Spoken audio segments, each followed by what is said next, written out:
When my father said a woman was good for nothing, he would look into my eyes as if he wanted to erase me from the world. I was only 7 years old when I understood that being born a girl in that house was a condemnation I would carry for my entire life. My name is Sarah Williams, and I'm 72 years old, known in Madison, Georgia as Architect Sarah.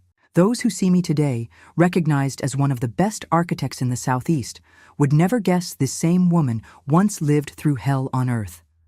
A hell built by my own father's hands and maintained by a family silenced by fear.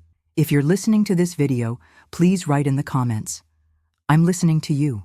It makes me happy knowing there are people in this world who still listen to others rather than ignoring them selfishly. I was born in 1953 in a simple frame house on the outskirts of Madison, Georgia, almost at the county line with Morgan County. It was a simple construction with dirt floors, peeling walls, and a roof that seemed ready to collapse during heavy rains. In our yard, we had a cherry tree, some scrawny chickens, and a mutt named Brave, the only creature in that house who looked at me with kindness. My father, Samuel Williams, was a construction worker. Rough hands, sun-weathered skin, small and restless eyes. He left early to work on construction sites around the region and returned at sunset. On good days, he came home tired, ate in silence, and went to sleep. On bad days, and those were the majority, he stopped at Joe's bar before coming home. I learned early to identify his footsteps. When they were firm and rhythmic, it meant he was sober, and perhaps that night would be peaceful. When they were dragged, stumbling, interspersed with loud laughter or grumbling, I knew a storm was coming. I'd run to my room, actually just a corner of the living room separated by a cotton curtain, and pretend to be asleep. Sometimes it worked, sometimes it didn't. Women are only good for 2 things in this life, he used to say, spitting the words along with the whiskey breath. And neither of them is thinking. My mother, Elizabeth, was his opposite. Small, thin, with delicate hands despite the heavy work. She spoke little, almost whispering, as if afraid her voice would take up too much space. She worked as a washerwoman, taking in laundry from families in town. She woke before sunrise, lit the wood stove, made coffee, and went to the river with bundles of clothes. I watched her wither a little each day, like a flower slowly wilting from lack of sun. Her eyes, which in the few old photographs seemed alive and bright, had become opaque, distant, as if she was always looking somewhere far beyond those walls. My brother, Robert, was 5 years older than me. When we were little, we played together. He made wooden cars for me, taught me to fly kites, defended me from other children who picked on me. But when he turned 12, something changed. He started following my father, imitating how he talked, how he sat, how he looked at women on the street. Boys need to learn to be men early, my father would say proudly, patting his head. And for me, just a look of contempt. And girls need to learn to serve. The dinner table in our house was like a map of the power relationships in that family. My father sat at the head, Robert to his right, my mother and I on the other side. My father served himself first, then my brother. What was left, and often it was little, was for my mother and me. Men need to eat more. They're working, my mother justified when I complained of hunger. But my brother didn't work yet. He only studied, like me. The difference was that he had been born with what my father called the right tool. School was my only refuge. There, for a few hours, I could forget the smell of mold in our house, my father's shouting, my mother's silent crying. I loved learning, reading, discovering that there was a world beyond the mountains that surrounded our town. Teacher Mrs. Carmen said I had talent, that I was intelligent. "This girl will go far," she told my mother once, who smiled a sad smile, like someone who knows that some doors are born closed. I would bring the compliments home, proud, but soon learned to keep the words to myself. "What good is it for a girl to know how to read?" my father would grumble. "She'd better learn to cook properly, that's what." On market days, my mother would take me with her to help carry the purchases. I loved the colorful stalls, the smell of spices, the animated conversations. It was as if the entire town was celebrating. Once, I stopped in front of a toy stall, looking in wonder at a cloth doll. I had never had a real doll, only those I made myself with corn husks and fabric scraps. "Want this one, little girl?" asked the vendor, an elderly gentleman with white hair and a kind smile. Before I could answer, my mother pulled me by the arm. "We don't have money for that," she whispered. But I knew it wasn't just lack of money. It was fear. Fear that my father would discover we had spent money on a foolishness. With each passing year, Robert became more like my father. Not just in appearance, the same square jaw, the same small eyes, but in how he treated women as if we were less than people. "Go fetch water for me," he would order, even though he was closer to the water jug than I was. And if I delayed, there came the slap on the head, just like the ones my father gave my mother. At school, teachers complained about his behavior. They said he was aggressive with the girls, disrespectful to the female teachers. When my mother told this to my father, the answer was always the same. "Leave the boy alone. He's learning to be a man." Oh, I get emotional telling you these things. Let me know in the comments where you're watching from, because I want to meet each brave person following this painful story. And if you're enjoying it, hit the like button and subscribe to the channel so you don't miss the next stories from American grandmothers. Each of us has a life that could fill a book. When I turned 10, I received a gift from my teacher, a new notebook. It was a simple hardcover green notebook, but to me it was the most precious object in the world. I hid it under the mattress and only wrote in it when I was absolutely certain no one would see me. I wrote stories, poems, drawings. I created worlds where girls could be whatever they wanted. Astronauts, doctors, teachers. Worlds where fathers hugged their daughters and said they were proud of them. Worlds where no one was afraid. One day, my father found the notebook. I don't know how. Maybe he searched through my belongings while I was at school. When I got home, he was in the living room, with the notebook open in his rough hands. "What garbage is this?" he asked, waving the notebook in the air. "Wasting time on this instead of helping your mother?" I was paralyzed, unable to answer. I watched as he tore out the pages, one by one, and threw them into the fire of the wood stove. My worlds, my dreams, all turning to ash before my eyes. I didn't shed a tear. I knew that crying would only make my father more furious. The fights at home were constant. Anything could trigger them. Dinner not ready on time, a poorly ironed shirt, a look my father interpreted as defiant. Nights were the worst. I would lie in bed, listening to the shouting, the sounds of things being broken, my mother's sobs. "Why doesn't she leave?" I would ask myself. Only much later did I understand the invisible chains that bound my mother to that life. Financial dependence, fear, shame, the distorted belief that it was normal or deserved. Sometimes, Mrs. Dolores, our neighbor, would appear the next day with a plate of food or a homemade remedy for the bruises. She never spoke directly about the bruises on my mother's face, about the eyes swollen from crying. It was a silent agreement. She offered help without asking questions. My mother accepted without giving explanations. The worst was when my father was in a good mood. He seemed like another person. He would joke, bring small gifts, talk about plans for the future. In these moments, I saw my mother fill with hope, as if she believed he had finally changed. I knew better. The calm was just the harbinger of another storm. On Sundays, we went to church. My father transformed completely. He put on his best clothes, combed his hair carefully, smiled at acquaintances. "A blessed family," the church ladies would say, looking at the four of us sitting on the church bench. If they only knew what happened when we closed the door at home. When I turned 11, my body started to change. My mother quickly, shamefully, explained to me about women's things. She warned that I needed to be even more careful now, that I should dress decently, not draw attention. At the time, I didn't quite understand the reason for so much fear. Unfortunately, I would discover in the worst possible way. My childhood was this constant, walking in the shadows, trying to be invisible, trying not to provoke the wrath of my father or my brother, who each day became more a reflection of him. I lived in fear, in shame, with a constant knot in my throat. I dreamed of the day when I would be big enough to run away from that house, take my mother with me, start a new life. But before that day came, something happened that changed everything. Something so terrible that, even after 60 years, still makes me wake up in the middle of the night, sweating and with my heart racing. It was on a Wednesday, March 10th, 1965. I was 12 years old and woke up with a strong stomachache. That day, which began like so many others, would become the mark that would divide my life into before and after.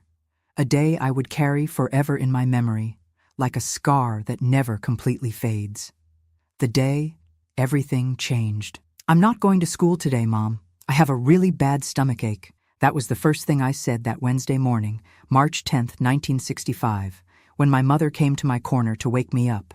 I had spent the entire night tossing and turning in bed with cramps that felt like stab wounds. On Sunday, I had eaten cornbread at our neighbor Mrs. Dolores's house, and I think the dough was spoiled because my stomach had been upset all night. My mother placed her hand on my forehead, concerned. "You don't have a fever, honey.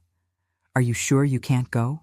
In her eyes, I saw the fear. She knew what it meant for me to miss school, especially on a day when my father hadn't left for work. That week, the construction site where he was working had stopped due to lack of materials, and he was at home, more irritable than usual for not earning his daily wage. "I can't get up, Mom. My stomach hurts too much," I insisted, holding my abdomen and curling up.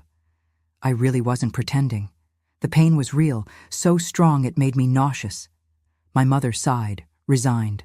"All right, I'll leave some mint tea ready before I go to work. Stay in bed and drink it when it cools down a bit." She had to go. The laundry wouldn't wait, and if she missed work, she could lose her customers. In those days, there was no such thing as a doctor's note for a domestic worker, especially a washerwoman who worked independently. My mother left at 6 in the morning, as always, with that expression of someone going to battle, not to work. I stayed in bed, wrapped in the thin blanket, listening to the sounds of the house. My brother Robert was also home that day. He also complained of a stomachache at breakfast. He probably had eaten the same cornbread as I did at Mrs. Dolores's house. He was 17 at the time and already worked with my father on some construction sites. But since they didn't have work that week, he was on forced leave. I heard when my father got up, around 8 in the morning. His heavy footsteps down the hallway always gave me a chill in my stomach. I closed my eyes and pretended to sleep when he stopped at the entrance to my corner. He stood there, still for a few seconds that seemed like an eternity. Then he muttered something and went to the kitchen. The smell of strong coffee reached me, along with the sound of the chair scraping on the cement floor. He must have been sitting at the table, drinking coffee and reading the old newspaper that a neighbor always gave him. My father didn't know how to read properly, but he liked looking at the photos and pretending he understood the news. I don't know how much time passed until I heard his voice calling my brother. "Robert, come here." The voice was harsh, as always, but didn't seem irritated. Yet, I heard my brother's footsteps, lighter than my father's, but already with that firmness of someone transforming into a man. "What is it, Dad? Weren't you supposed to work with me today at Mr. Manuel's construction site?" "Yes, Dad, but I have a terrible stomachache. I think it was the cornbread we ate yesterday at Mrs. Dolores's house." Silence. I could almost feel my father chewing his words before releasing them. He hated when something was out of his control, when we didn't follow exactly what he had planned. "And your sister?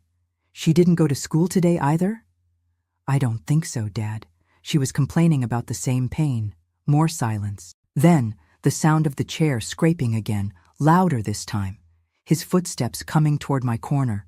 My heart accelerated so much it felt like it would jump out of my mouth. The cotton curtain was pulled forcefully, letting in the brightness that hurt my eyes. There he was, occupying the entire entrance to my small space, his silhouette dark against the light coming from the living room window. "So the princess also has a tummy ache?" His voice had that dangerous tone, that calm that precedes the explosion. I sat up in bed, pulling the blanket up to my chin as if that piece of cloth could protect me. "Yes, Dad.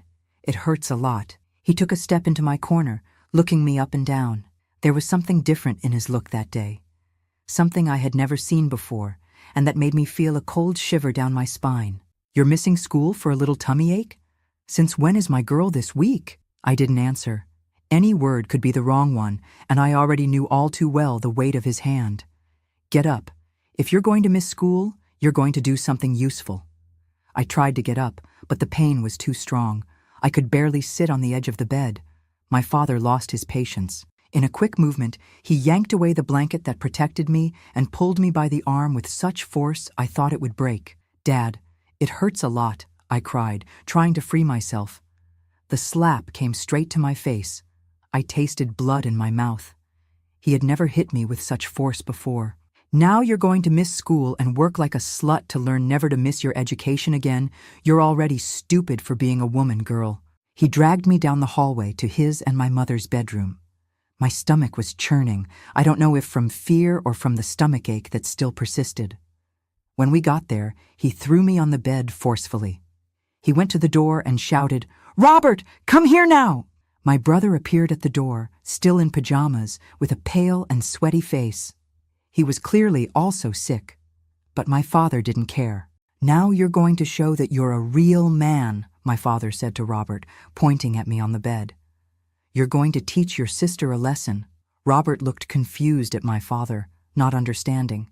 Until that moment, despite imitating many of my father's bad attitudes, my brother had never been violent with me. Annoying, bossy, yes, but he had never really hurt me. "Dad, what are you talking about?" My brother's voice was trembling. For the first time, I saw fear in his eyes. It wasn't the same arrogant Robert who imitated my father, who treated me like a servant. At that moment, he seemed as frightened as I was. "I'm saying you're going to show her what happens to a woman who doesn't know her place. You're going to use her the way a woman should be used." My heart froze. I didn't fully understand what my father meant, but I knew it was something terrible. Robert also understood, because he took a step back, shaking his head. "I can't do that, Dad. She's my sister." My father's face contorted into an expression I'll never forget. It was pure hatred. "If you don't do what your father is telling you, son, you're going to get beaten until your teeth fall out, until you learn." My father pushed Robert into the room and closed the door. I was paralyzed with fear, unable to move. Robert looked at the floor, the walls, anywhere but at me. "Dad, please," I begged, with tears streaming down my face. But there was no mercy in that man. He grabbed Robert by the shirt and pushed him in my direction. "You're going to do what I'm telling you, or you'll get beaten until you can't stand up. And then you'll see what I myself am going to do to her." What happened next is something I try to erase from my memory every day for almost 60 years. My own brother, trembling and crying, was forced to do things to me that no brother should do to a sister. My father stayed there, watching everything, with a sick smile on his face. I closed my eyes and disconnected from my body. It was as if I were floating above the scene, watching everything happen to another person. It couldn't be me there on that bed being violated. It couldn't be. During the entire time, my father kept giving instructions, telling Robert what he should do, as if he were teaching a trade. "This is how you deal with women," he would say, with that voice that seemed to come from the bottom of a well. "They're made for this." The physical pain was terrible, but worse still was the confusion in my head. That was my father, the man who should protect me. That was my brother, who had once taught me to fly kites. How could they be doing this to me? When it finally ended, my brother ran out of the room, vomiting in the hallway. I heard the sound of the front door slamming. He had run away to the street. I remained there, motionless, feeling a pain that went far beyond the physical. It was as if something inside me had broken forever. My father was still in the room, adjusting himself, putting his pants back in place. It was only then that I realized what had happened. He hadn't just forced my brother to violate me. He had felt pleasure in watching. "Now you've learned," he said before leaving the room, leaving me alone with my pain and shame. I don't know how long I stayed there, between sheets stained with blood and tears. It could have been minutes or hours. Time had lost meaning. When I finally managed to get up, my entire body ached. I dragged myself to the bathroom and stayed under the shower, scrubbing my skin until it was red, as if I could wash away what had happened. The cold water fell on me, but I didn't feel it. It was as if I were anesthetized, unable to feel anything beyond that horrible emptiness that had settled inside me. I scrubbed and scrubbed, but the feeling of filth wouldn't go away. It would never completely go away. I returned to my corner and wrapped myself in the blanket, shivering not from cold, but from shock. I couldn't cry. The tears had dried up, as if my body understood that crying wouldn't help anything. No one would come to save me. The hours dragged on. I heard my father leave the house, slamming the door. He had probably gone to the bar, as he always did when he wasn't working. I stayed there, curled up, praying that he wouldn't return, that some miracle would happen, and I would never have to look at that face again. When my mother came home from work in the late afternoon, I was still in the same position. She came into my corner and immediately knew that something terrible had happened. Maybe it was the smell. Despite the shower, I hadn't been able to remove that odor of sweat and shame that seemed impregnated in my skin. Maybe it was the empty look in my eyes. Or maybe it was that intuition that mothers have, that sixth sense that alerts them when something is very wrong. "What happened, my daughter?" she asked, sitting on the edge of the bed and touching my face carefully. I couldn't answer. The words were stuck in my throat, as if saying them out loud would make everything more real. Before she could insist, we heard the front door.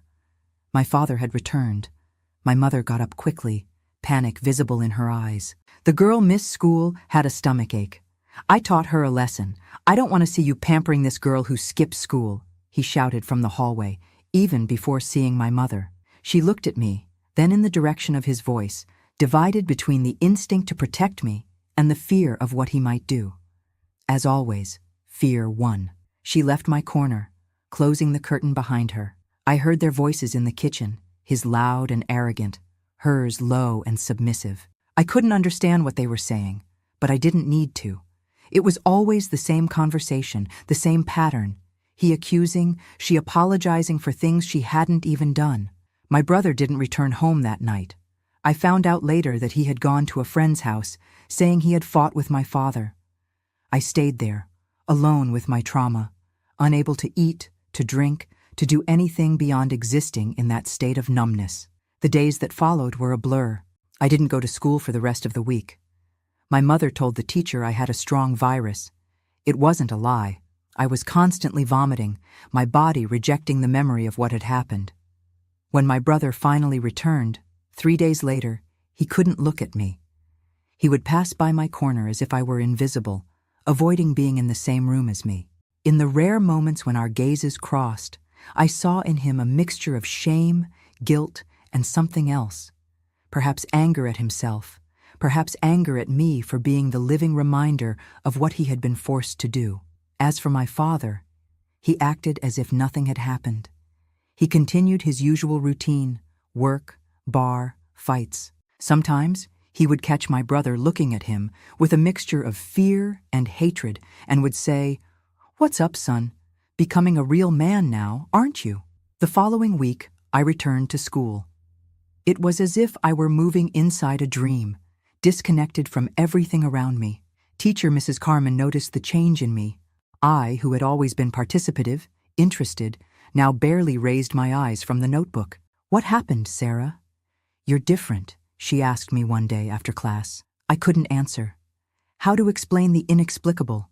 How to put that horror into words? I just shook my head and ran away. Nights were the worst. I couldn't sleep without reliving everything in vivid nightmares, so real that I would wake up screaming in a cold sweat. My mother would come running, hug me, murmur words of comfort, but never asked about the nightmares. Maybe she knew, maybe she just suspected, but silence was the language of our house. The months went by, and I learned to live in that state of numbness. I would go to school, come back home, do the household chores, everything like a robot, without really being present. It was as if the real Sarah had died that March day, and only an empty shell continued walking, breathing, existing. My father continued to be the same violent man as always, but something had changed in the dynamics of our house. It was as if that terrible act had opened a wound that would never completely close. My brother was increasingly distant, spending most of his time away from home. When he was present, he drank more and more, imitating my father in this aspect as well. One night, about 6 months after the incident, I heard my mother crying in her room. It wasn't the usual crying after a fight with my father. It was a different crying, deeper, as if it came from the soul. Gathering all the courage I had, I entered her room. My father wasn't home. He had gone to the bar as he did every night. "Mom, what's wrong?" I asked, sitting next to her on the bed. She looked at me with those tired eyes, red from crying. For a moment, I thought she wasn't going to answer, that she was going to send me back to my corner. But then she did something that surprised me. She took my hands between hers and squeezed them tightly. "My daughter," she said, with a voice that seemed to come from very far away. "You can't let him destroy you. You can't let him win." It was the first time my mother spoke openly about the situation, even if in a veiled way. She didn't mention the abuse directly, but her words made it clear that she knew, or at least suspected, what had happened. "How do you stand it, Mom?" I asked, breaking my own silence for the first time in months. She sighed, looking at her own hands, calloused from the hard work of a lifetime of subordination. "I endure it for you, to protect you as much as I can. One day we'll get out of here, I promise." I didn't really believe in that promise. It seemed impossible to escape that life, but something in my mother's determined look gave me a thread of hope to hold on to. That night, I did something I hadn't done since the day of the abuse. I cried. Not the silent crying that had become my companion on lonely nights, but a loud, convulsive crying that seemed to come from the depths of my being. I cried for everything I had lost, for the stolen childhood, for the destroyed innocence. I cried for the girl I was and would never be again. My mother hugged me, rocked me as she did when I was little. She didn't say anything. There were no words that could fix what was broken, but in that embrace, I felt for the first time that I wasn't completely alone. The months turned into years. I turned 13, 14, 15, always living in that house of horrors, always fearing my father's next fit of rage, always avoiding being alone with him. School continued to be my only refuge, the only place where I could be just Sarah, not Samuel's daughter, not the girl who carried a terrible secret. My brother Robert, at 20, was becoming more and more like my father in some aspects, the way of walking, of talking, the addiction to drinking. But something in him had broken on that fateful day. He never again had the same arrogance, the same cockiness. It was as if he carried an invisible weight on his back, a guilt that no amount of whiskey could erase. My mother and I developed a silent form of communication. A look, a gesture was enough to alert us about my father's mood, about when it was better to disappear, to become invisible. We survived one day at a time, clinging to the promise that one day we would escape that hell. And then, when I was 16, something happened that changed everything again.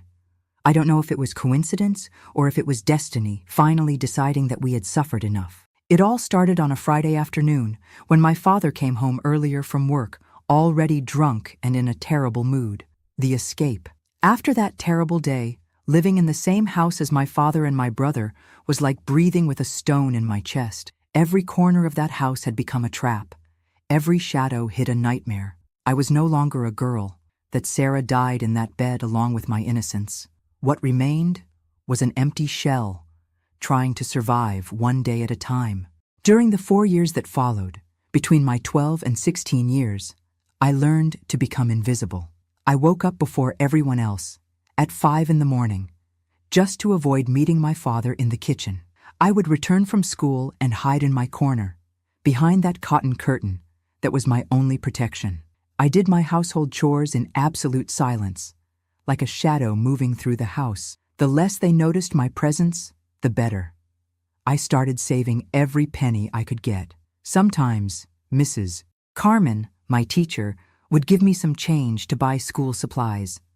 I saved every last cent, hiding the coins in a hole I had dug under the bed, protected by a loose board. I didn't know when, but one day that money would be my ticket away from there. My mother and I never talked directly about what happened that day. It was as if we had made a silent pact, not mentioning the horror so as not to give it more power. But I saw in her eyes that she knew. When my father wasn't around, she treated me with special care, a silent affection that said, "I know what you're going through, daughter. I'm here." Once a month, my mother would get some extra change from her employers and buy a glycerin soap for me. It was a huge luxury at that time, but she insisted.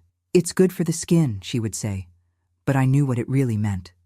It was her way of saying that I wasn't dirty, that what had happened hadn't stained me forever. My brother Robert sank into drinking after that day.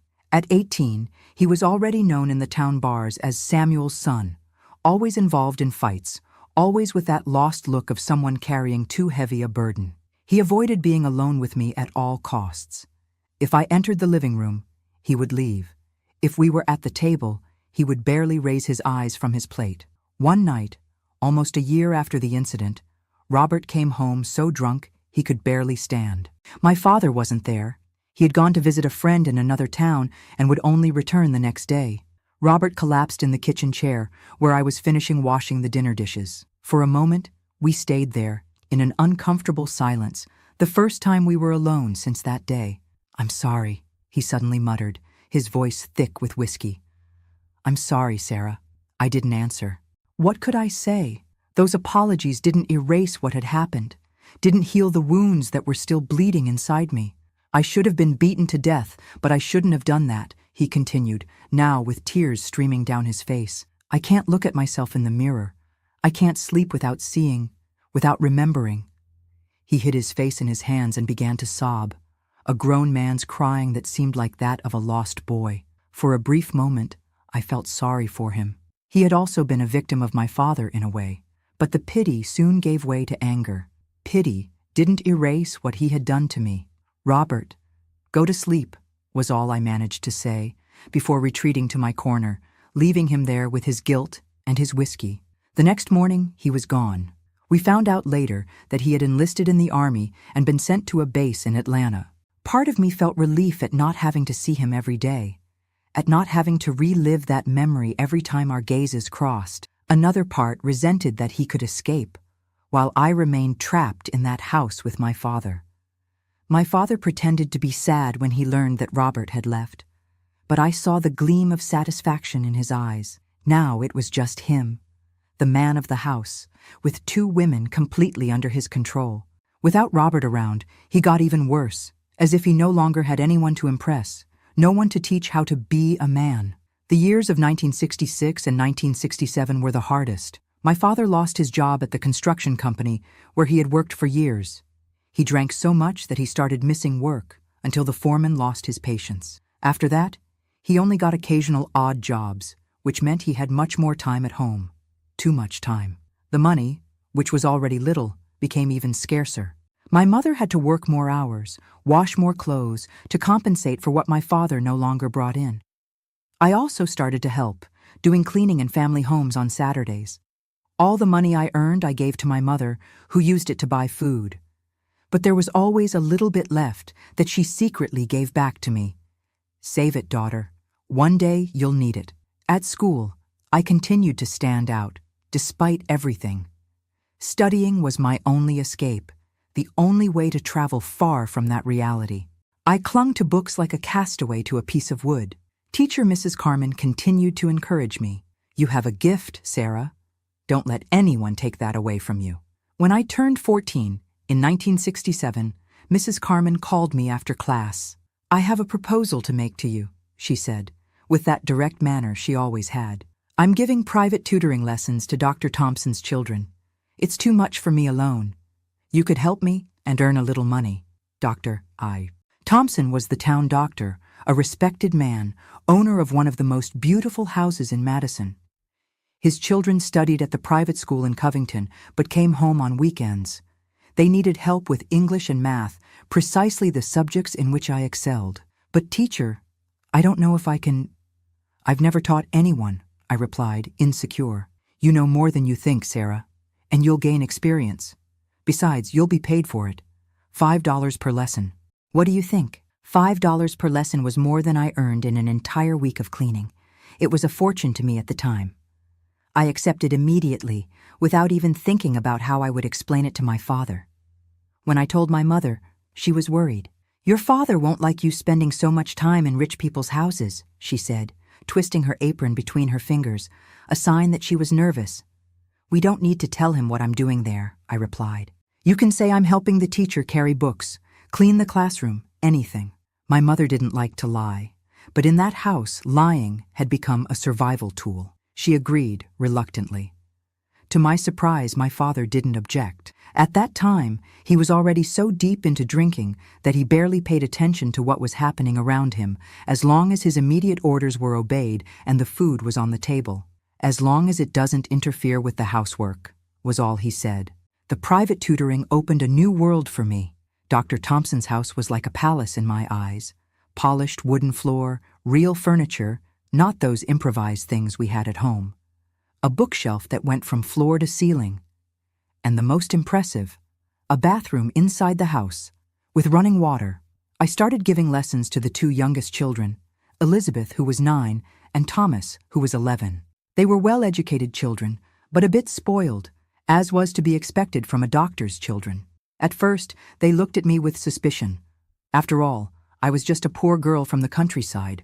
What could I teach them? But soon, I gained their trust with my patience and my knowledge. Dr. Thompson's wife, Mrs. Catherine, always treated me with respect. She offered coffee with cake when I arrived, asked about my studies, lent me books from the family library. It was a treatment I had never received from an adult besides my teacher. One day, after about 3 months of giving lessons, Mrs. Catherine called me for a private conversation. "Sarah, I've noticed how intelligent and dedicated you are. My husband and I talked, and we would like to offer you an opportunity. We know the principal of Covington Academy, where our children study. They have a scholarship program for underprivileged students with good academic performance. We would like to recommend you." I was speechless. Covington Academy was one of the best schools in the region, attended only by the children of the most affluent families. I had never dreamed of studying in a place like that. But how would I get to Covington every day? I asked, thinking of the distance of almost 30 kilometers between the cities. "There's a school bus that passes through Madison picking up students," she explained. "It's part of the scholarship." "Of course. You would have to talk to your parents. It's an important decision." Talk to my parents. That was the hardest part. I knew exactly what my father would say, that it was a waste of time, that a woman's place wasn't studying in a rich school, that I had to stay home helping my mother. But an opportunity like that might never appear again. I told my mother first, of course. She was divided between the joy of seeing me having a chance that she never had and the fear of my father's reaction. "It's a blessing, daughter," she said, with tears in her eyes. "But your father—" "I know, Mom, but I have to try. It's my only chance to get out of here someday, to have a different life." We decided that we would approach my father together at a moment when he was in a good mood, which was increasingly rare. We waited for a Saturday when he had been paid for a construction job and was satisfied because he could buy his whiskey. To our surprise, he didn't react with the explosion of anger we expected. Instead, he stayed silent for a long time, which was almost more frightening. "Rich school, huh?" he said finally, looking at me with those small, penetrating eyes. "And who's going to pay for that?" I explained about the scholarship, about the bus, about how it wouldn't cost him anything. I emphasized that I would continue to help at home, that I would do my chores before leaving and after returning. "And what are you going to do with all this studying? Educated women only serve to give orders, to become stuck up. No man will want to marry you." I bit my tongue to avoid responding. Marriage was the last thing I wanted in life, after seeing my parents' marriage. But saying that would be signing my own sentence. "It's an opportunity, Dad," was all I said, looking at the floor, in the submissive posture I had learned to adopt. He muttered something unintelligible, took another sip of whiskey, and then said the words that changed my life. "Do what you want, but don't come crying to me when it doesn't work out." It wasn't exactly an enthusiastic permission, but it was all I needed. The next day, I ran to Dr. Thompson's house to say I accepted the opportunity. In March 1968, at 15 years old, I started studying at Covington Academy. I woke up at 5 in the morning, did my household chores, and caught the school bus at 6:30. I returned at 4 in the afternoon and still had time to help my mother with dinner and tidying the house. The school was everything I had imagined and more. Spacious and airy classrooms, a library with thousands of books, a science laboratory, even a sports court. At first, I felt completely out of place. My uniform was second-hand, donated by a former student, and was a bit big on me. My shoes were the same ones I used at the public school, already worn and patched. The other girls, daughters of farmers, merchants, and professionals, looked at me with curiosity, and, some, with disdain. But soon, my performance in classes began to draw attention. The teachers noticed how I absorbed each new piece of information, how I participated in discussions, how my essays and assignments were always among the best. I began to earn the respect of my colleagues, if not their friendship. Studying at Covington Academy opened horizons I didn't even know existed. I learned about art, literature, sciences, world history, things I would never have learned at the small public school in Madison. For the first time, I began to glimpse a future beyond the mountains of the countryside, beyond the life of deprivation and fear that I knew. Oh, you can't imagine how hard it was to balance these two worlds. During the day, I was the promising student at Covington Academy, discussing Mark Twain and quadratic equations. At night, I returned to being Samuel's daughter, the girl who had to lower her head and become invisible to not provoke her father's wrath. Things at home didn't improve during this period. My father continued drinking, continued to be violent with my mother. The only difference was that now he spent less time at home, which was a relief for both of us. I would arrive from school, hug my mother, and we could have a few hours of peace before he returned from the bar. One of the teachers at Covington Academy, Mrs. Margaret, became my mentor. She taught literature and had a way of talking about books that made the stories come alive. It was she who first mentioned the possibility of college. "You have the potential to go much further, Sarah," she said one day, after reading my analysis of The Great Gatsby. "Have you thought about taking the entrance exam?" College seemed like a dream as distant as going to the moon. No one in my family had ever finished even elementary school, let alone entered a university. "I don't know if I can, teacher," I replied, insecure. "And even if I could pass, how would I pay?" "There are public universities, free," she explained. "The University of Georgia, in Athens, for example. With your grades, you would have good chances of passing. And there are assistance programs for low-income students." The idea of going to Athens, the state capital, seemed absurd. It was more than 40 miles from Madison. How would I live there? Where would I stay? How would I support myself? But the seed had been planted, and it began to silently germinate inside me. At the end of 1969, when I was finishing my first year of high school, I received news that shocked me. Robert, my brother, had died.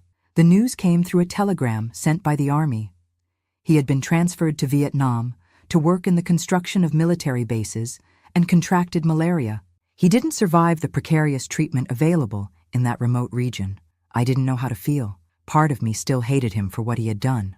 Another part remembered the boy who had once been my brother, who had taught me to fly kites, who had defended me from other children when they picked on me.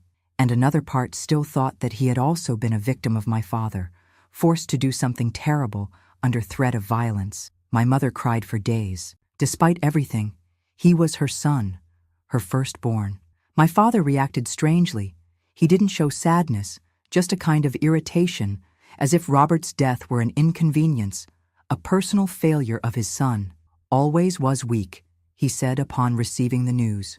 "A real man doesn't die from fever." It was at that moment that I realized the total lack of humanity in my father. There was no love in him, not even for his own son.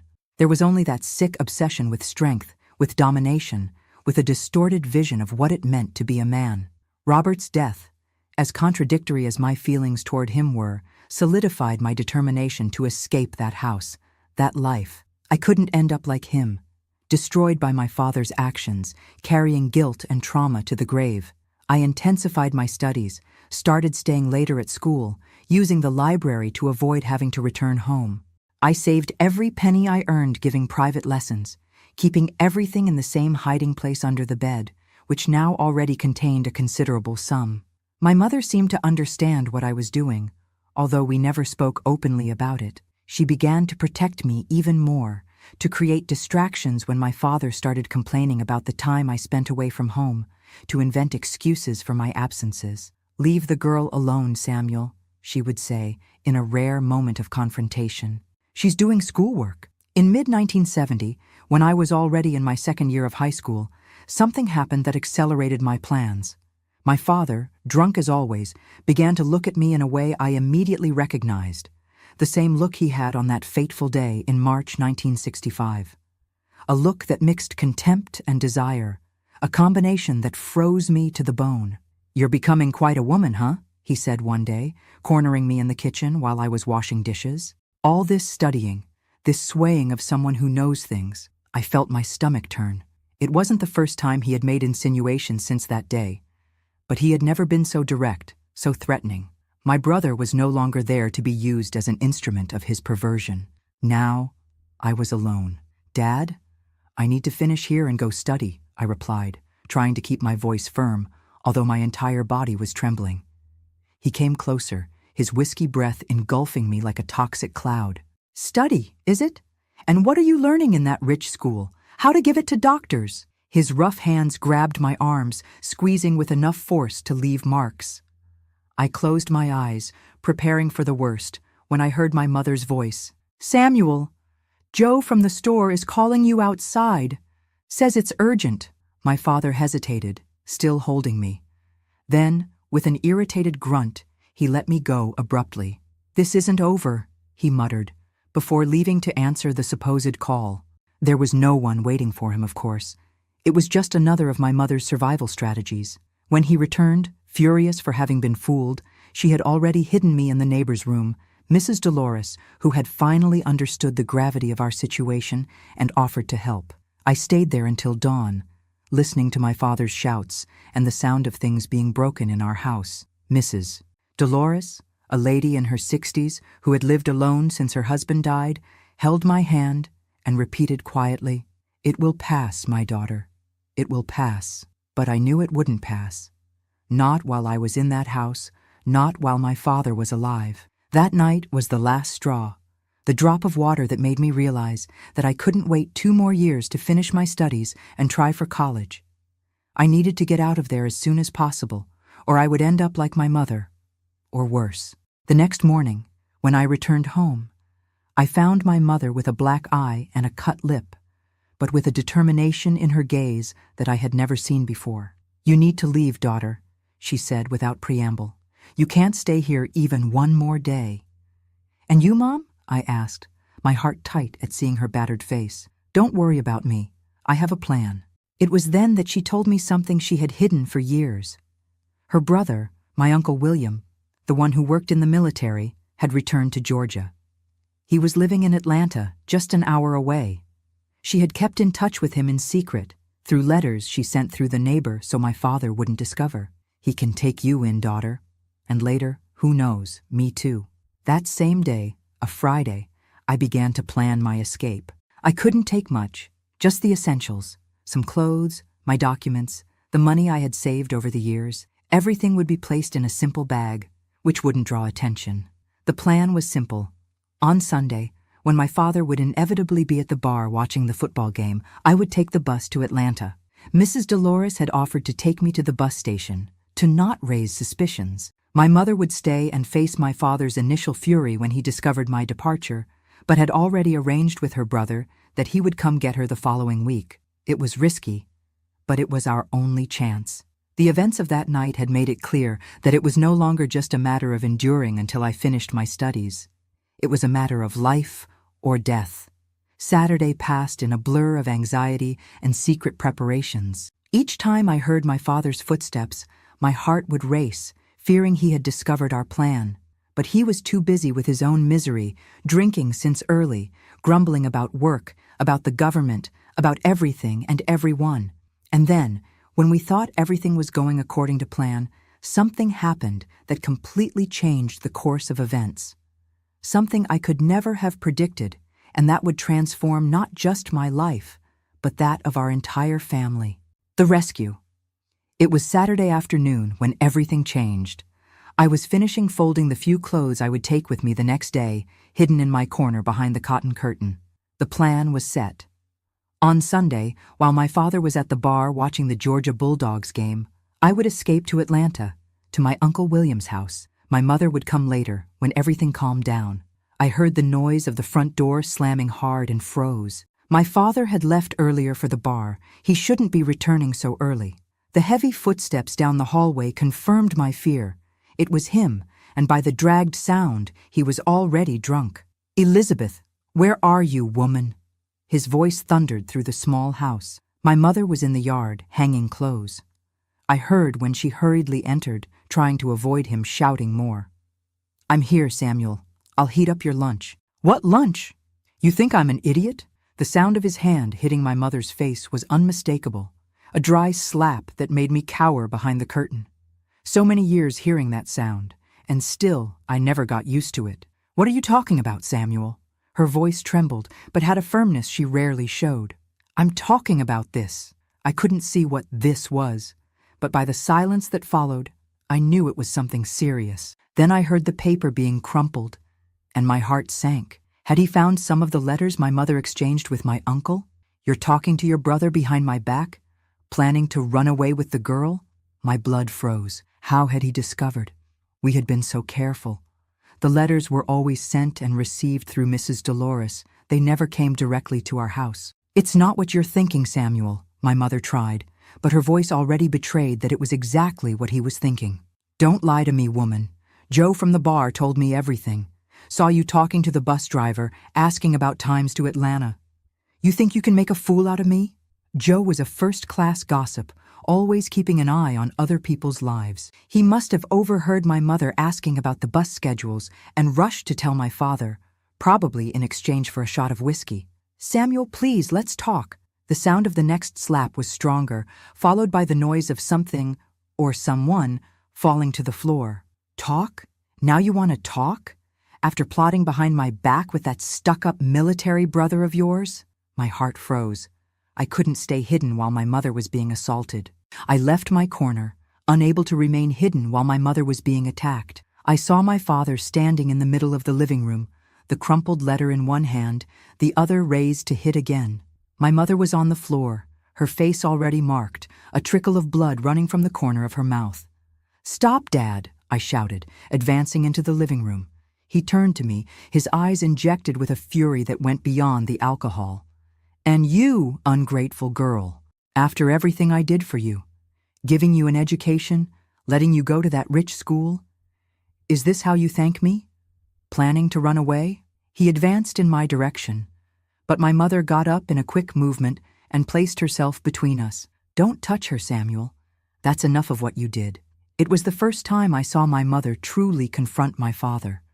Not with excuses, not with pleas, but with a direct order. This caught him by surprise, making him step back for a moment. "What did you say to me, woman?" I said, "Don't touch her." Never again. There was something different in my mother's voice, a courage that seemed to have appeared out of nowhere, or perhaps it had always been there, buried under years of abuse and fear. "I can't stand you anymore, you worm," she continued, each word laden with decades of contained anger. "You yell at everyone and scream. I can't take it anymore." The silence that followed was deafening. Never, in all those years, had my mother confronted my father in that way. He stared at her, surprised enough to not react immediately. "Say one more word and you'll see what it means to not be able to take it anymore," he growled, recovering from the shock. My mother simply turned her back and went to the bedroom. I followed her, afraid of what might happen. She began to grab some clothes and put them in a bag. "What are you doing, Mom?" I asked, confused. "We're leaving. Now." I couldn't believe what I was hearing. Leave? At that exact moment? Without waiting for Sunday? Without the safety of knowing my father would be far away? "But Mom, the plan was tomorrow." "Plans change, daughter. We can't wait any longer. He already knows. Next time, it could be worse." She was right, of course. Now that my father knew about our plans, the situation had become even more dangerous. If we stayed, there was no guarantee we would survive until the next day. I began to grab my things too, my heart beating so hard it seemed it would explode. My father had returned to the living room. I could hear him walking from one side to the other, muttering, probably deciding what he would do with us. We were almost finished packing our few things when we heard another knock at the front door. Strong, decisive, different from the hesitant knocks of neighbors who sometimes appeared. "Who the hell is it now?" shouted my father, going to answer. When the door opened, I heard a voice I didn't immediately recognize. Deep, authoritative, with that characteristic accent of rural Georgia. "Where's my sister?" My mother froze, her eyes wide. "William," she whispered.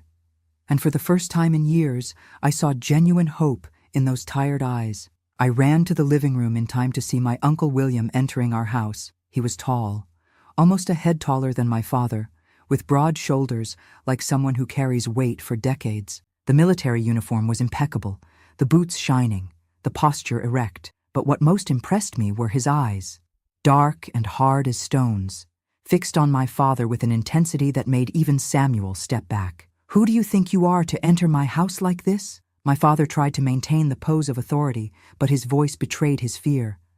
"I'm Elizabeth's brother, and I came to get her and my niece." My father laughed, that nervous laugh of someone trying to disguise panic. "They're not going anywhere. They're my family, my responsibility." Responsibility? My uncle's voice was controlled, but overflowed with contained anger. "Is that what you call what you do to them? Beating my sister is responsibility? What you did to your own daughter is responsibility." My heart stopped. How did he know? Had my mother told him in the letters? Or was it just a supposition based on the other abuses he already knew about? "I don't know what you're talking about," my father tried to evade, but the sweat was already running down his forehead, despite the day not being particularly hot. "I know everything, Samuel. Absolutely everything." My uncle took a step forward, and my father automatically stepped back. It was like watching a lion cornering its prey. "Elizabeth, get your things and the girls. You're coming with me now." My mother appeared at the bedroom door, holding the 2 bags we had prepared. Her face still had the marks of the recent blows, which only made my uncle's expression harden even more. "They're not going anywhere," shouted my father, advancing in my mother's direction. That was his biggest mistake. Before he could take 2 steps, my uncle grabbed him by the collar of his shirt with one hand and delivered a punch with the other. The sound was dry, the impact so strong that my father fell backwards, hitting against the wall. "That's for every mark you left on my sister," said my uncle, his voice cold as ice. My father tried to get up, his nose gushing blood, but my uncle wasn't finished. He grabbed him again, this time by the few hairs he still had, and dragged him to the center of the living room. "And this," he said, delivering another blow that made my father stagger, "is for what you did to my niece." I had never seen my father so small, so pathetic. The man who for so many years had been the center of my terror, the monster of my nightmares, was now reduced to a drunken mess, bleeding on the floor of our living room. "Let's go," ordered my uncle, turning to us. "The car is outside." My mother hesitated, looking at my father lying on the floor. For a terrible moment, I thought she was going to change her mind, that those years of conditioning were stronger than her desire for freedom. "And Robert?"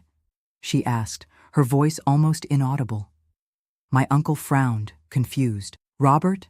Your son?" "He doesn't know, Mom," I murmured. "Robert died almost a year ago." The news caught my uncle by surprise. He closed his eyes for a moment, as if absorbing the impact. "I'm sorry, Elizabeth, I didn't know." My mother just nodded, her eyes full of unshed tears. Then, with a determination I had never seen in her, she walked to the table, took a piece of paper and a pencil, and wrote something quickly. "It's for him," she said, folding the paper and leaving it on the table. "If he ever wants to know where we are." I knew she was talking about Robert, as if he were still alive, as if he could return one day. It was her way of saying goodbye, perhaps, of finally accepting that he wouldn't return. We left the house without looking back, my uncle carrying our bags, a hand firmly supported on my mother's back, guiding her. The sun of the afternoon hit our faces when we crossed the threshold, so bright that I had to blink several times to get used to it. On the street, a military jeep was parked, the engine still running. At the wheel, a young soldier observed us with curiosity, but had the good sense not to ask questions when my uncle helped us into the vehicle. "To Atlanta, Smith," ordered my uncle, and the young soldier nodded, putting the jeep in gear. As we moved away, I looked through the back window at the house that had been my prison for 16 years. It was small, decaying, with moisture stains on the walls and broken tiles on the roof. How could something so insignificant have contained so much terror, so much suffering? The last image I had was of my father at the door, bloodied, staggering, shouting words that the engine noise swallowed. Then we turned the corner, and he disappeared from my sight. And I hoped, from my life. Forever. The trip to Atlanta lasted about an hour, but it seemed much longer. The military jeep wasn't exactly comfortable, jolting on the dirt roads that connected the cities of rural Georgia. My mother was silent, looking out the window with an expression I couldn't decipher. It wasn't exactly happiness, but it also wasn't fear or sadness. It was something like relief, a deep relief, mixed with the uncertainty of what would come next. My uncle also didn't talk much during the trip. From time to time, he would look in the rearview mirror at us two, as if to make sure we were really there, that we had really escaped. In one of those times, our gazes crossed, and he gave a small smile, the first I saw on that normally serious face. "Everything will be all right now, Sarah," he said, as if reading my thoughts. "You're safe." I wanted to believe him, but after so many years living in fear, safety seemed an abstract concept, almost impossible. How would it be to live without having to calculate each word, each gesture, to not provoke an explosion of violence? How would it be to fall asleep without fearing what could happen during the night? We arrived in Atlanta when the sun was already setting, painting the sky orange and pink over the city's skyline.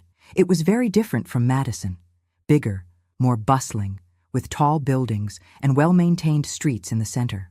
My uncle's house was in a quiet neighborhood on the outskirts, with similar houses lined up along the street. The house itself was simple, but much larger and more comfortable than ours in Madison. It had a small garden in front, with a jasmine bush that perfumed the night air and a backyard where he cultivated some vegetables. "It's not much, but it's ours," he said, opening the door for us. "You can stay as long as you need." The house had 2 bedrooms. One would be for my mother, another for me.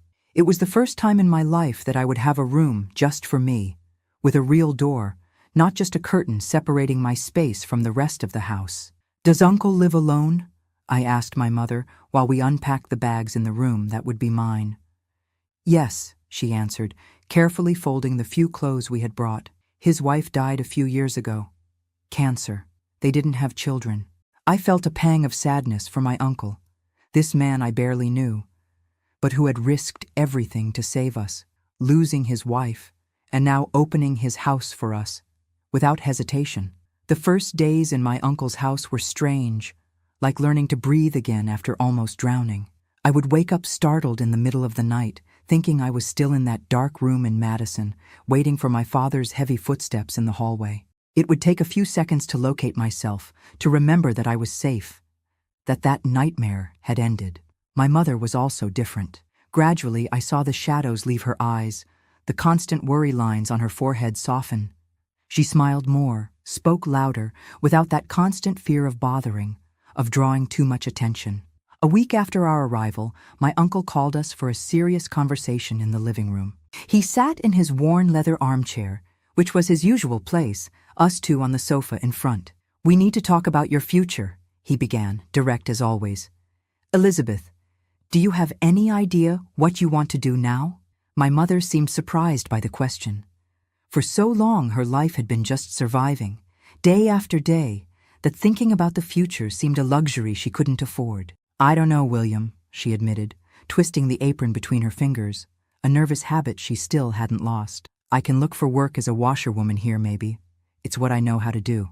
My uncle shook his head. "You don't need to worry about money for now, sis. I have enough for the 3 of us, and you've already worked hard enough in life." He turned to me. "And you, Sarah? Want to continue studying?" "More than anything in the world," I replied without hesitating. He smiled, seeming satisfied with my answer. "There's a good school nearby, North Atlanta High. It's not as renowned as Covington Academy, but it's respectable. We can see if they accept your transfer to finish high school."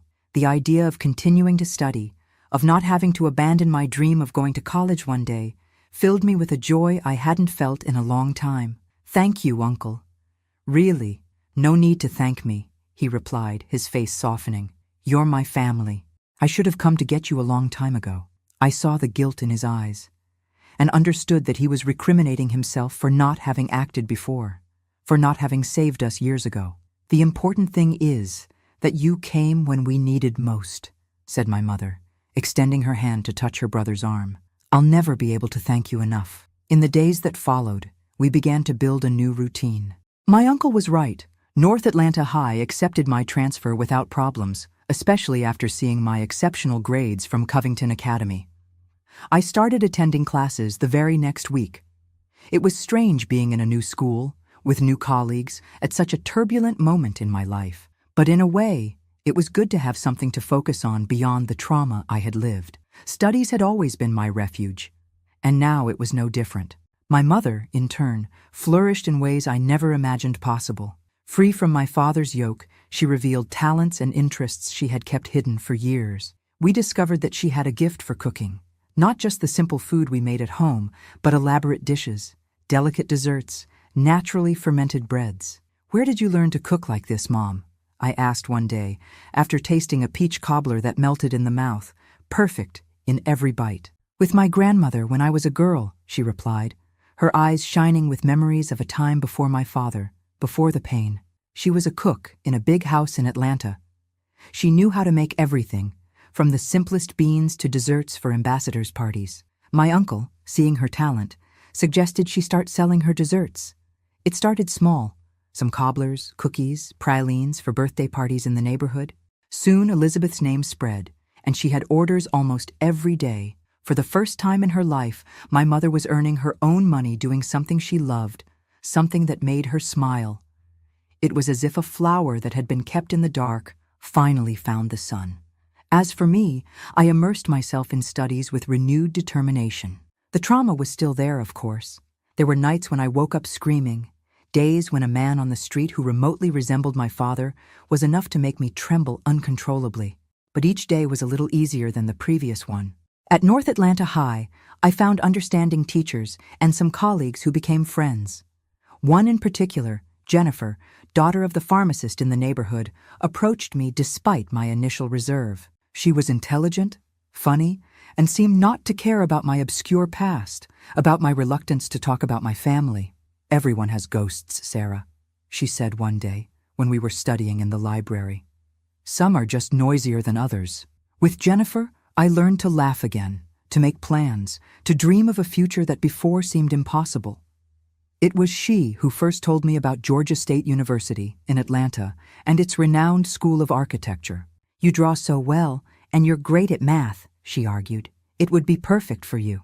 Architecture, the idea of creating spaces, of transforming environments, of building something beautiful and functional at the same time, fascinated me immediately. Perhaps it was a way of redesigning my own life, of building something solid and beautiful from the ruins of my past. The months turned into years. I finished high school at North Atlanta High with the best grades in the class. My mother now had a small dessert business with a loyal and growing clientele. My uncle, approaching retirement from the military, talked about buying a small farm on the outskirts of Atlanta where he could raise chickens and cultivate a larger garden. We never had news of my father again. Sometimes I wondered if he was still alive, if he still lived in that decaying house in Madison, if he still drank until he fell every night. But these questions came with less frequency each year that passed. He was becoming a distant character, almost mythical, from a horror story that I had survived. In 1972, at 19 years old, I took the entrance exam for architecture at Georgia State University. The exam was difficult, with thousands of candidates competing for few spots. I studied like never before, practically living in the public library in the months preceding the test. The day the result came out was one of the most exciting of my life.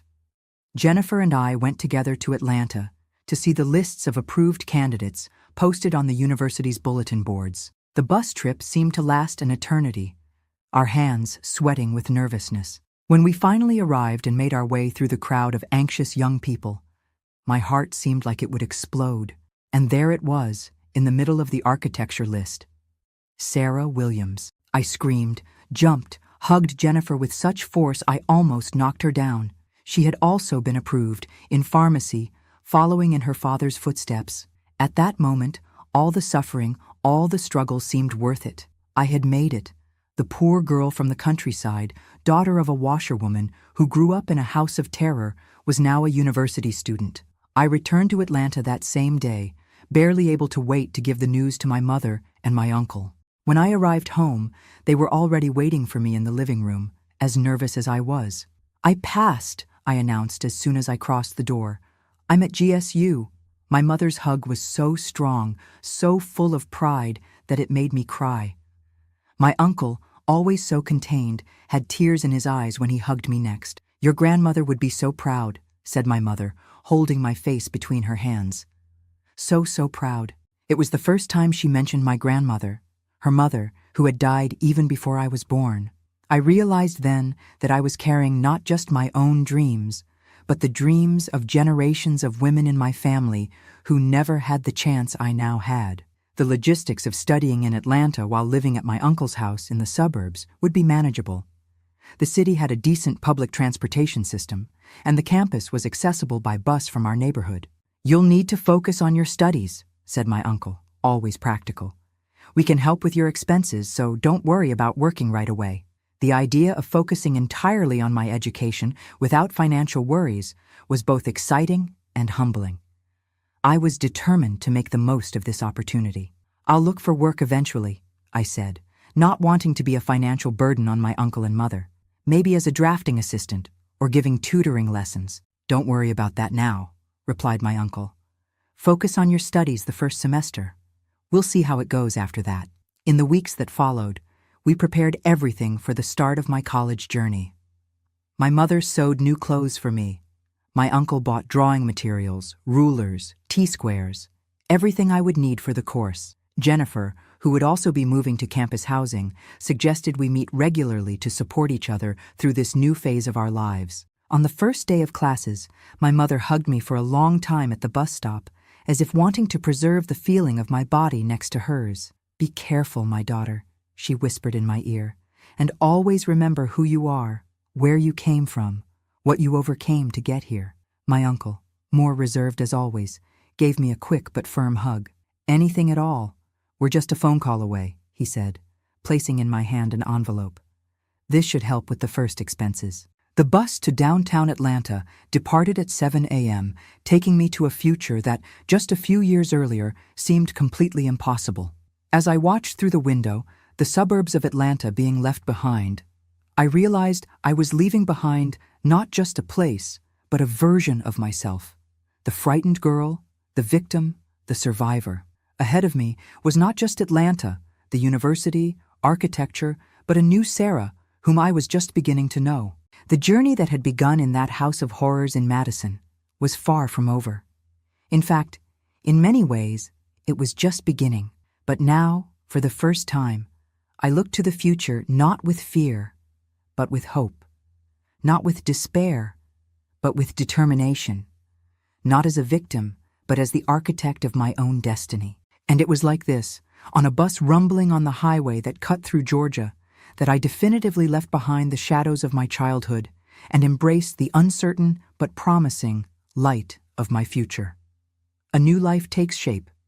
The first months in Atlanta were a real shock for a girl raised in a small town. The city was a confusion of sounds, smells, and movements that made me dizzy. Crowded buses, flooded streets when it rained, the humid heat that stuck to your skin. Everything was intense, overwhelming. My uncle's home in the suburbs provided a peaceful retreat from the urban chaos, and I was grateful for the stability it offered after years of living in fear. The School of Architecture at Georgia State University was a world apart.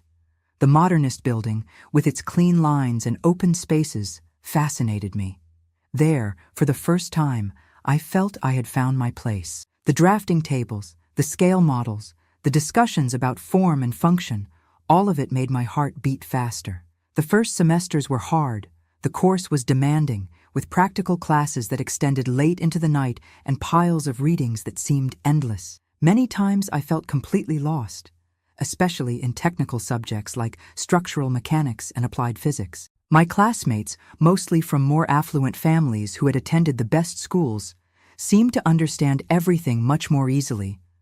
But I had something that many of them didn't have. A fierce determination born from the difficulties I had faced. Each night I spent awake studying, each weekend sacrificed to finish a project, each penny saved to buy drawing materials. Everything was driven by the certainty that this was my only chance to build a better life. In my second year of college, I got a teaching assistant scholarship in the architectural drawing department. It didn't pay much, but it helped cover some expenses and, more importantly, gave me access to the laboratories and drafting tables outside normal class hours. I spent extra hours there, perfecting my lines, experimenting with different techniques, absorbing everything I could. It was during one of these night study sessions that I met Michael. He was 2 years ahead of me in the course, son of a civil engineer from Savannah, and worked as an intern at an architecture firm downtown. Tall, with broad shoulders and hands always stained with graphite, Michael had a calm way of speaking that reminded me of my Uncle William. "You're very dedicated," he commented one night, observing the project I was working on, a small community plaza for a low-income neighborhood. "Most second-year students don't care so much about the details. Details make all the difference," I replied, without raising my eyes from the drafting table. "Especially when you're designing for people who have so little." He smiled, intrigued by my answer. "Your own philosophy or quoting some master I don't know?" "Personal experience," I said, finally looking at him. Something in my tone must have revealed more than I intended, because Michael didn't press the subject. Instead, he sat beside me and began to point out some suggestions to improve circulation in the plaza I was designing. He was gentle in his critiques, never condescending, and genuinely interested in my ideas. After that night, Michael began to appear regularly during my study sessions. We talked about architecture, about professors, about books and music. He lent me rare books from his small library and invited me to exhibitions and lectures that happened in the city. He never pressured for more information about my past, respecting my silence on certain subjects. Gradually, almost without noticing, I began to fall in love. It wasn't an overwhelming feeling like in the romance novels I used to read secretly as a teenager. It was something gradual, built brick by brick, like the buildings we were learning to design. Trust came before desire, respect before intimacy. For a long time, I resisted these feelings. What I had experienced with my father and my brother had left deep scars, a deep-rooted fear of physical closeness with any man. The idea of being touched, even if with affection, caused me panic. Michael perceived my hesitation, my withdrawal when he came too close, and never forced the situation. "We have time," he would say, with that calm smile. "All good architecture requires patience." It was only in my third year of college, almost a year after we met, that I finally told Michael about my past. We were sitting on a bench in Piedmont Park after a long walk through the historic center of the city. The sun was starting to set, painting the sky orange and pink, and something in that moment, the tranquility, the beauty, the feeling of safety by his side, gave me courage. I talked for hours, the words coming out like a dam finally breaking. I told him about the house in Madison, about my father and his alcoholism, about the constant terror in which we lived. I told him about that terrible day in March 1965, about the abuse, about the years of silence that followed. I told him about the rescue, about my mother and my uncle, about how I had arrived there. Michael listened to everything without interrupting, without judging, without that expression of pity I so feared. When I finished, it was already night, and the park lights had come on around us. He extended his hand, slowly, giving me time to pull back if I wanted, and held mine.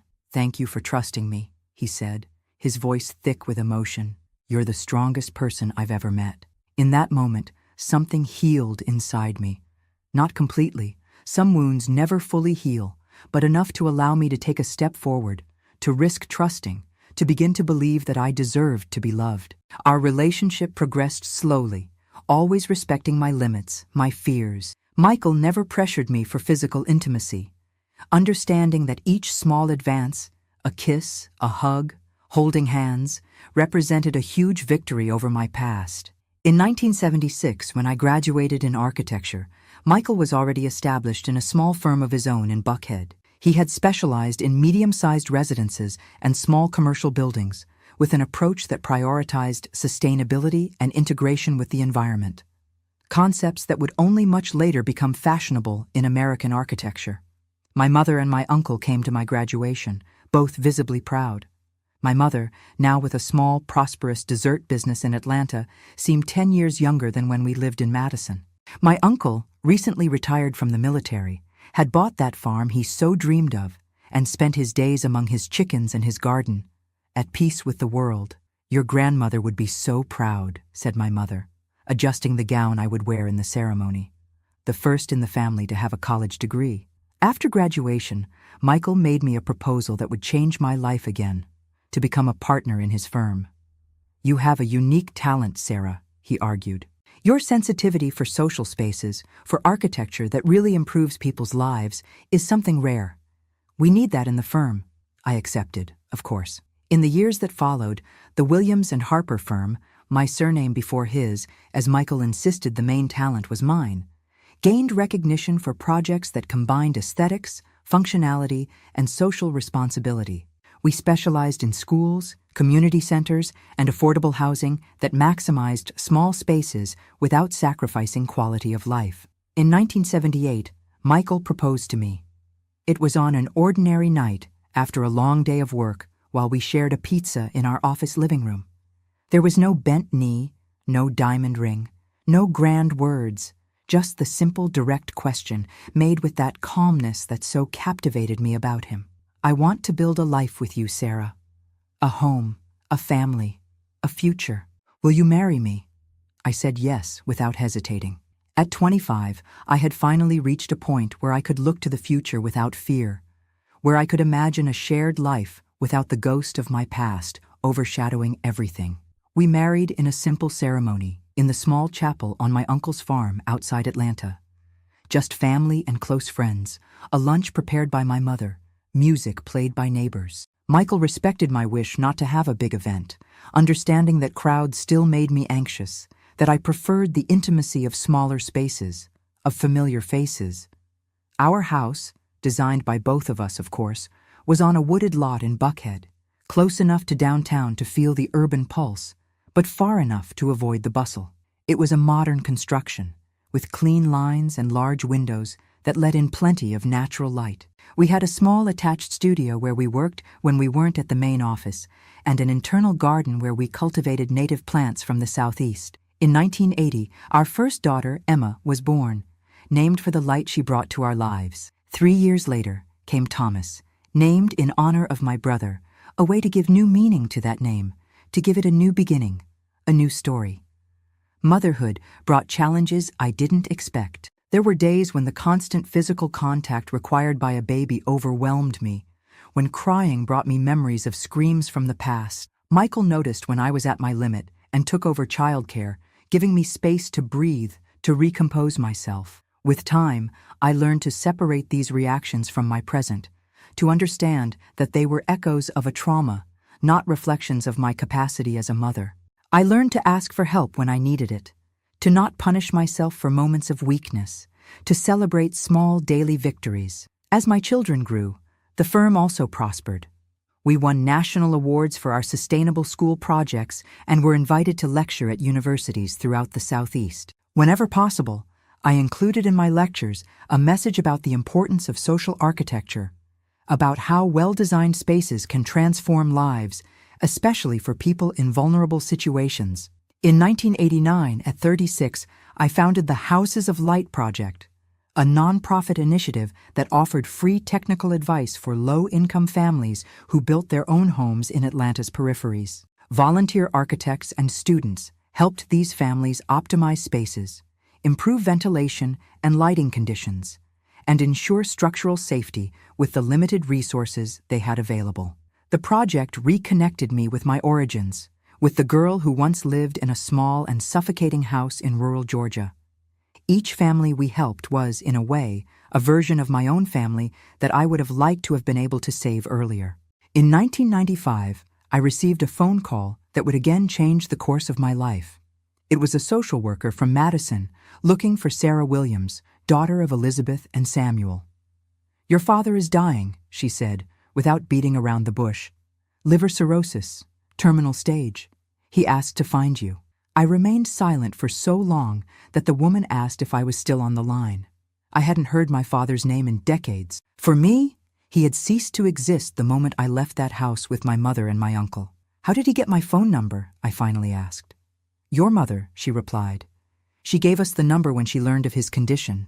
My mother, who now lived with us in Atlanta after my uncle passed away a few years earlier, hadn't mentioned anything about this. I hung up the phone promising to think about it, but I already knew my answer. That night, after the children were in bed, I talked with my mother and Michael about the phone call. My mother admitted she had given my contact to the social worker. I didn't want to disturb you with this, daughter, she explained, but I thought you should have the choice to go or not. Michael, as always, supported whatever decision I made. I'll be with you if you decide to go, he said, or I'll support you if you decide to stay. I spent the entire night awake, reliving memories I thought I had buried long ago. By morning, I had my answer. I'm not going, I told Michael when he woke up. He had decades to seek forgiveness, to change, to try to repair the harm he did. I won't give him the comfort of a deathbed reconciliation. Michael nodded, respecting my decision as he always did. My mother also understood, although she decided to go herself, not for forgiveness or reconciliation, but to definitively close that chapter of her life. She returned from Madison 2 days later, her face serene, as if she had deposited a heavy burden she had carried for decades. He was unrecognizable, she told me, so fragile, so diminished. He asked for forgiveness, cried like a child, said he never forgave himself for what he did to us two, for what he did to Robert. Did you forgive him? I asked, genuinely curious. She reflected for a moment before answering. I don't know if forgiveness is the right word. Let's say that I let go. I let go of the anger, the fear, the hatred. Not for him, but for me. Samuel died a week later. I didn't go to the funeral, nor did I feel remorse for it. Some wounds are too deep to be healed by a late apology. The years passed. My children grew up, graduated, followed their own paths. Emma as a doctor, Thomas as a literature professor.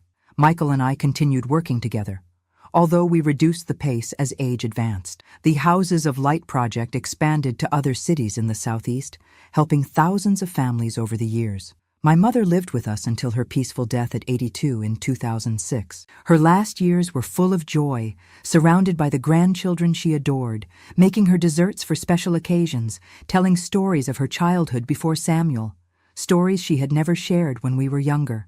Today, at 72, I look back and see a life built from the ashes of a past that tried to destroy me. I see a career dedicated to creating spaces of safety and beauty for others. I see a family founded on respect and true love. I see a healing journey that, although never complete, brought me to a peace I never imagined possible.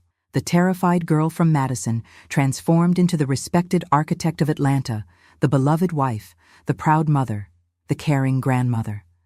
The hands that once trembled with fear now draw projects that transform lives. The eyes that once only saw shadows now see beauty everywhere.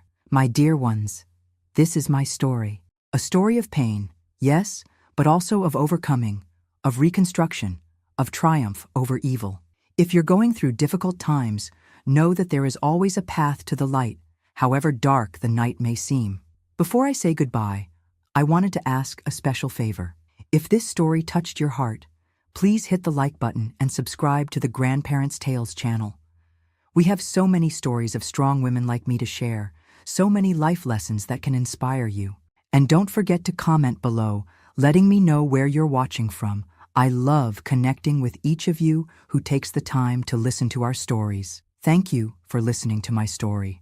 May God bless each one of you, and may you never lack the courage to rebuild your lives, no matter how broken they may seem.